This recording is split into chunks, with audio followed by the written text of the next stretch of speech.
I think the greatest threat is just south of the tri-state area for any flash flooding, but we will be keeping an eye on the radar. It's likely there will be a severe thunderstorm watch issued for much of central Missouri. Question is, how far will those severe storms make it, and how much rain are we going to expect overnight tonight? Well, if everything kind of unfolds the way we think it will, there'll probably be one or two, maybe three severe thunderstorm warnings across the region as these storms will be packing a little bit of a punch. And then the rainfall totals, like I said, I already got an inch in my gauge. If we put another inch, maybe 2, 3, 4 inches on top of that, it's going to be some pretty significant rainfall totals in a short amount of time. Flash flooding looks like it would stay south of the Scott County area for much of the region. We're going to be keeping an eye on the radar. We'll give you a full look at the forecast coming up in just a minute. All right, thank you, Brian. Testimony of the Austin Rothaus trial wrapped up today. I have a mental illness. I can't figure out what. I can't get me a job. I can't figure out how to make money. I tried to ask my mom, should I do ad revenue on my YouTube channel? She says, no, you shouldn't do that because basically it's risky. I'm like, I don't know. I could do ad revenue, but I don't know how to do any of that. All that stuff, and I don't need people's advice. I just need to learn how to do all this. Guilty to 19 charges, including sexual assault, domestic battery, and predatory criminal sexual assault of a child. I could figure out how to get me a job or something that I can make money off of, and my mom's anti everything and doesn't understand how stuff works. One of the two teenagers charged in the shooting death of a 43-year-old People don't understand. I need help. I need help to make some money. This afternoon, 19-year-old David Purdon pleaded guilty to one count of first-degree murder. In June of 2023, prosecutors say that he and an accomplice went into Purdon's father's home and shot him in the face several times. Prosecutors say the only known reason for the murder is because Purdon did not like his father. He faces between 20 and 60 years behind bars. Will be sentenced in January. A death investigation continues today after a body was found over the weekend in Fort Madison. On Saturday afternoon, police were called to the creek behind Vinny's Bar. The police chief says the call. Can you believe this is the same news people that kicked me out of there? They drove me to my mom's work because I was trying to get them to sponsor my YouTube channel, and they basically would not.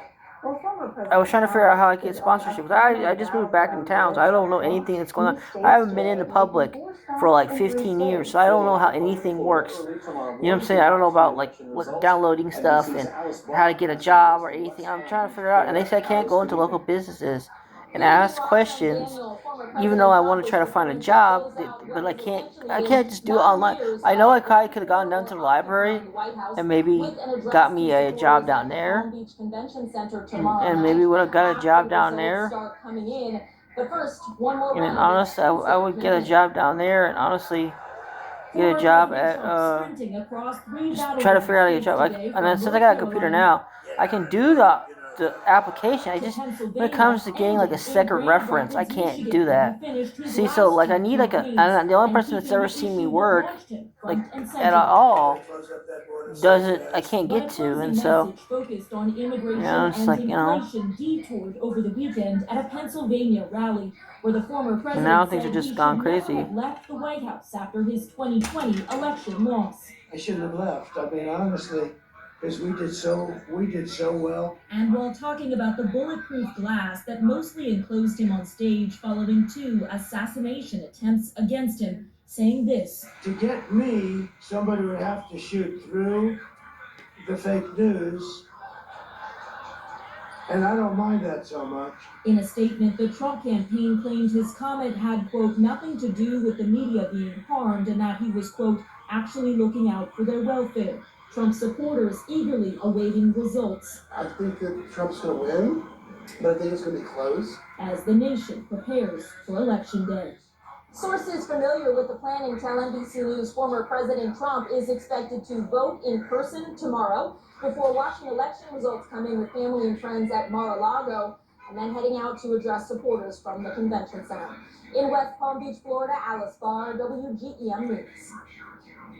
Closer to home, U.S. Congressman Eric Sorensen made a stop in the Tri-States this morning ahead of Election Day. He represents Illinois' 17th congressional district, which includes parts of McDonough County. He's seeking a second term in Washington. The Democrat visited all 14 counties that he represents during the last 4 days, including several colleges and universities.